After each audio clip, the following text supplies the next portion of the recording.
jóvenes, veamos esto con una animación. Acá tenemos la función, tenemos también ahí tenemos los puntos. El M es el punto al cual me quiero aproximar. El punto A es un punto que yo voy a utilizar para aproximarme al M, ¿sí? Entonces, ¿qué va a pasar? El punto A se va a aproximar al M por la izquierda, por números menores, y hacia arriba vamos a ir viendo, ¿cierto?, cómo los puntos se mueven, y el punto C es la imagen, ¿ya? Acá nosotros podemos ver que, por ejemplo, el 1.25 que se ve aquí, ese 1,25, es la altura del punto, es decir, la imagen. Después de reemplazar ese decimal en la función, me va a dar ese resultado. Esto es lo bueno del GeoGebra, que me hace incluso todos los cálculos, ¿sí? Vamos a ver cómo se aproxima. Fijarse, el punto A empieza a moverse, y por ejemplo, cuando el punto A vale 1,61, su imagen es 1,59, ¿sí? Ahora, si se aproxima un poco más, va subiendo, ¿se da cuenta, no? Entonces podemos ver claramente que el punto, mientras más cerca del 2, el punto negrito acá en el eje Y va a estar más cerca del 3, ¿sí? Eso es lo primero. Vamos a ir con la segunda parte, que sería la aproximación por derecha. En este caso tenemos el punto D, que está acá en el eje X, ¿sí?, que es el 2,5. Ahí está su valor, 2,5 es el ancho del punto, y este punto se va a aproximar al M, que es el punto límite, ¿cierto?, hacia donde queremos ir. Ahora, acá tenemos, ¿cierto?, el punto en la gráfica E y la imagen del punto D en el eje Y. Vamos a ver que a medida que el punto D se aproxima al M, el punto F se va a aproximar a 3. Echemos a correr la animación y ahí está. ¿Se da cuenta? La ventaja, chiquillos, del GeoGebra es que yo puedo aquí saltarme el cálculo de la tabla de valores, ¿sí? Por eso los dinosaurios se extinguieron, porque no supieron analizar la gráfica y no supieron trabajar con GeoGebra. Ya es importante trabajar con el GeoGebra porque nos está ahorrando mucho tiempo. Estos cálculos que aparecen aquí, estos numeritos, aunque usted no crea, son cálculos. Estos números, por ejemplo, el 4,11 es el número que yo que obtengo cuando reemplazo 2,26 en la función, ¿sí? Entonces nos ahorramos la tabla de valores en digamos, en esta animación, ¿sí? Ahí están los valores aproximadamente. Si se fija, a medida que me acerco al M, estoy cada vez más cerca del 3, ¿sí? Ahora quiero mostrar las dos juntas, para que vea qué hermoso es nuestro amigo GeoGebra, ¿sí? Fijarse aquí. Vamos a hacer un acercamiento, una aproximación por los dos lados, por izquierda y por derecha. ¿Se da cuenta? ¿Qué es lo que está pasando? Que si me acerco por ambos lados al 2, arriba en el eje Y me estoy acercando al 3 por ambos lados. ¿Se da cuenta ese detalle, no?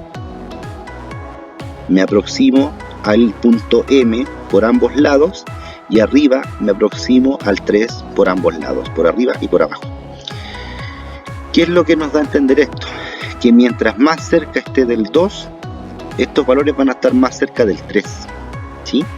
Mientras más cerca del 2, estos números van a estar más cerca del 3. Esa es la idea intuitiva, ese es el concepto, a eso queremos llegar. La pregunta es cómo llegamos a este valor, cómo llegamos al 3. Hemos visto dos formas, ¿cierto? Una forma directa, explícita, que es simplemente tabla de valores, pero tenemos un problema, que con la tabla de valores nunca se sabe. ¿Por qué?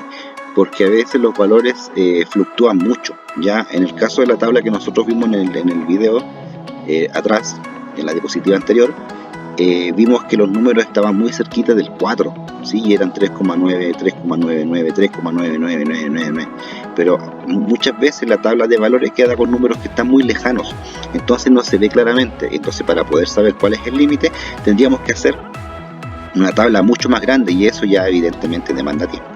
Entonces pierde la efectividad la tabla, no vamos a usar la tabla, vamos a usar el GeoGebra. Así que ya saben, vamos a tener que aprender a usar el GeoGebra para poder ahorrarse la tabla de valores, ¿sí? Pero también vimos otra forma, que es simplemente reemplazar el punto, ¿sí o no? Vimos la forma que es reemplazar el punto. Entonces ahora la pregunta del millón es, ¿se puede reemplazar siempre el punto? Si yo les pregunto, por ejemplo, ¿cuál es el límite de la función x cuadrado menos 1 cuando el x, aquí esto se lee x tiende a 2, ¿sí? Cuando el x se aproxima al 2. ¿Qué dice la animación? Que si me aproximo al 2, el valor en el eje Y ¿cierto? O sea, la función, porque recuerde que la función es y igual f, ¿cierto? Igual f de x. Entonces, si el x se aproxima al 2 acá abajo, el y, que sería la función, se está aproximando al 3. Y eso yo lo puedo, digamos, determinar simplemente cambiando la x por 2. Si se fija aquí, el 2 lo reemplaza aquí arriba, le queda 2 al cuadrado, que es 4, y 4 menos 1 es 3. Entonces tenemos una forma mucho más simple, pues, o sea, ni siquiera tabla, ni siquiera GeoGebra. Entonces, ¿por qué mejor no reemplazamos el 2 directo? ¿Ya? Reemplacemos el 2 directo en la función. 2, aquí me queda al cuadrado, menos 1 es 3. Entonces puedo hacer el cálculo reemplazando, pero la pregunta es, ¿eso se puede hacer siempre? Y la respuesta es no. ¿Por qué la respuesta es no? Porque ya vimos que hay una función en la cual yo no puedo reemplazar el 2 porque me da un 0 en el denominador. Entonces, ¿qué hacemos? ¿Qué hacemos? Hemos encontrado una forma simple de calcular el límite, que es simplemente reemplazar el punto en la función, calcular la imagen. Pero por otra parte, tenemos el problema de que las funciones muchas veces no están definidas en ese punto. ¿Qué hacemos entonces? Bueno, el profesor les va a enseñar ese método en clases, ¿ya?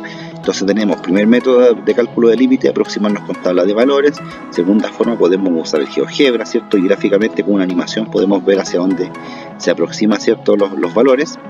Pero en clases, chiquillos, por favor no falten, les voy a enseñar qué se hace en el caso en que yo quiero reemplazar, pero no puedo. ¿Por qué? Porque el punto no está en el dominio de la función.